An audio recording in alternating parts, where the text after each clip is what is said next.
생산직에서 뭐 서비스직으로 바뀐다. 존슨쌤 안녕하세요. 네, 안녕하세요. 존슨쌤이 비뇨기 수술의 고수시잖아요. 네. 근데 저희가 수술 얘기를 최근에 안 하고 가다실 얘기, 정액검사 얘기 이런 걸 해가지고 오늘은 좀 수술 얘기를 해보면 어떨까? 맞아요. 수술 얘기하면 좋을 것 같아요. 수술 어떤 수술을 할까요? 오늘은 정관 수술에 대해서 얘기해보면 어떨까? 정관 수술. 네. 네. 많이들 이제 알고 계시지만 또 궁금한 것도 아직도 많은 그런 수술이죠. 정관 수술을 하면은 네. 뭐 묶는다 이런 얘기를 많이 하잖아요. 네네네. 그걸 뭐 어디를 어떻게 묶는다는 얘기인가요? 고환이 있으면은 가는 길을 정관이라고 하거든요. 그 고환에서부터 정자가 가는 길, 그 중간에서 이제 묶어주는 거죠. 근데 정확히 얘기하면 완전한 피임이 목적인 수술이라 단순히 그냥 우리 매듭 짓듯이 묶어준다기보다는 끊어준다는 표현이 더 맞아요.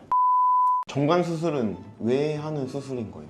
정관 수술은 한마디로 피임 수술이죠. 완벽한 피임을 위해서 남자 쪽에서 피임 수술을 하는 거죠. 그럼 어떤 사람들이 주로 하는 걸까요? 가족 계획이 끝나신 분들, 이제 더 이상 자녀를 낳지 않을 예정이고 피임이 필요하고 완전한 피임이 영구적으로 그런 분들이 하는 거죠. 그럼 만약에 비혼인 사람이 와가지고 원장님께 아 저는 2세 계획은 없다, 정관 수술 해달라 이렇게 하면 원장님께서는 뭐라고 하세요? 비혼인 분인데 결혼도 안 했고 자녀도 없는 분, 그리고 나이도 중요해요. 나이는 나이 저랑 동갑 33. 33 정도. 일단 원칙적으로는 저는 아직 가임기에 있는 남성분들 같은 경우는 자녀 계획이 현재 없더라도 충분히 많이 생각을 해보시라고 일단 권장을 드립니다. 왜냐면 바뀔 수도 있더라고요. 비혼인 분들이 다시 이제 결혼을 결심하게 되는 경우도 있고 몇 년 지나서. 왜냐면 정관 수술을 하는 거는 굉장히 간단하고 쉽고 편한데 다시 복원하는 복원 수술은 꽤나 복잡해요. 그리고 실패할 수도 있고요. 그래서 잘 생각해서 하시는 거를 추천을 드립니다. 근데 정관 수술이라는 게 씨를 말려버리는 게 아니라 통로를 막아서 못 나오게 하는 거 아니에요? 맞아요. 그러면은 정자를 추출해가지고 임신시킬 수도 있고 이렇게 할 수도 있는 건가요? 가능해요. 그러니까 우리 다리가 이렇게 한강 다리가 있으면은 그 중간을 이렇게 잘라주는 거예요. 그럼 사람이나 차가 못 다니겠죠. 근데 이제 사람이나 차는 언제든지 계속 있는 거예요. 그거를 다시 연결시켜주면은 지나갈 수 있고, 그리고 그 다리가 복원이 명확히 잘 안 되더라도 나중에 이쪽에 이제 건너가기 전에는 사람이 있잖아요. 비유를 하자면 그러니까 정자죠. 그거를 말씀하신 것처럼 추출해서 수정을 가능하게 하는 그런 것도 가능은 하죠. 그럼 정관 수술을 하면은 아예 사정을 못 하는 건가요? 정액이 안 나온다거나.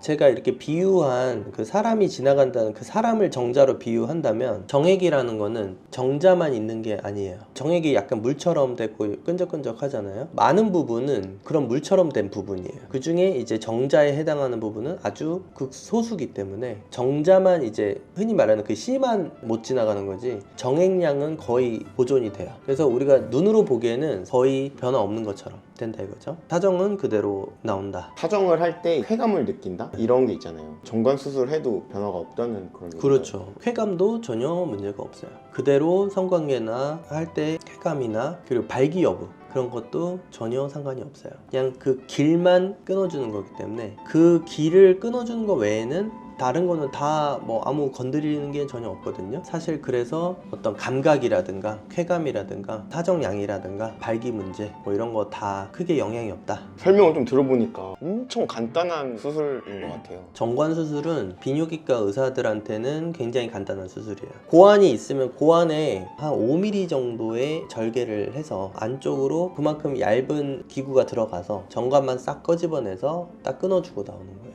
옆에 계신 닥터 제이께 들었거든요. 정 원장님이 정관 수술에 엄청 잘하시고 고수다, 엄청 잘 뭔가를 찾는다 이런 얘기를 하셨거든요. 근데 그거를 뭐 잘 찾고 못 찾고 이런 게 할 게 있나요? 그쵸. 이렇게 그림으로 보면은 이게 되게 간단해 보이잖아요. 네. 여기서 그냥 구멍 뚫어가지고 이거 딱 잡으면 될 거 하잖아요. 근데 라면 가닥 정도의 정관을 찾아서 그 작은 구멍으로 끄집어내서 수술을 해야 되는 거거든요. 여러 가지 다른 조직도 있고 피부랑 헷갈리기도 하고 아주 미세 수술은 아니지만 그 찾는 과정이 가끔 어려울 때도 있고 그래요. 처음이거나 많이 안 해보신 분들한테는 좀 어렵게 느껴질 수도 있어요. 근데 많은 분들이 정말 가장 마지막 핑계가 아프지 않나요? 아파서 못한다던데 누가 했는데 아프다던데 이렇거든요. 근데 그것도 정말 걱정 안 하셔도 되는 게 마취를 하면은 거의 안 아프게 해드릴 수 있으니까 너무 걱정 안 하셔도 돼요. 통증보다 마음이 좀 아프지 않을까요? 맞아. 그래서 약간 농담 삼아 생산직에서 뭐 서비스직으로 바뀐다. 무슨 말씀인지 아세요? 그러니까 이게 한마디로 아내를 위한 어떤 봉사 정신으로 하시는 분들이 많거든요. 이렇게 간단하다고 하니까 아내분들도 남편 보고 이제 하라는 거죠. 그러면은 이제 피임은 해야겠는데 누가 할 거냐 이렇게 봤을 때 남성분들이 하는 게 좀 더 편할 수 있거든요. 그렇게 이제 결정하신 분들은 씨 없는 수박이 되는 거죠. 서비스직으로 한다. 그런 거에서 이제 마음이 뭐 남자로서 좀 그렇다 뭐 이런 분들도 많긴 하더라고요. 근데 그거는 심리적인 걸 뿐이지 아까 말씀드렸듯이 쾌감이나 성기능이나 이런 거가 아무런 문제가 없기 때문에 그거는 그냥 괜한 걱정일 뿐입니다. 존슨 쌤도 나중에 나이가 들면 하실 건가요? 저는 일단 자녀를 낳고 나중에 때가 되면 해야겠죠. 근데 아직은 저는 잘 모르겠어요. 왜냐면 아직 개인적인 얘기라. 자녀 계획은 없지만 금술이 너무 좋다면 그때 해야 되네요. 네, 해야 되는데 좀 사회적인 얘기일 수도 있지만 저출산이 좀 문제잖아요. 그래서 금슬이 좋으시면 글쎄 자녀 낳는 것도 한번 고려를 해보시는. 저는 아무튼 자녀를 낳고 안 낳고는 되게 중요한 문제니까 충분히 고민을 하시고 선택하시는 거를 추천드리죠. 무조건 해야 되는 수술은 아니니까요. 그래서 정관 수술은 생각보다 간단하고 부담 없는 시술이라고 생각해도 될 정도로 간단한 수술이에요. 그래서 영구적인 피임을 계획 중이신 분들은 그렇게 필요한 분들에게서는 아주 좋은 효과적인 선택이 될 수 있거든요. 궁금하신 게 있으면 병원 오셔서 상담해 보시고 필요하신 경우에는 간단히 수술 받아보시길 바랍니다. 네, 가보겠습니다. 네, 안녕.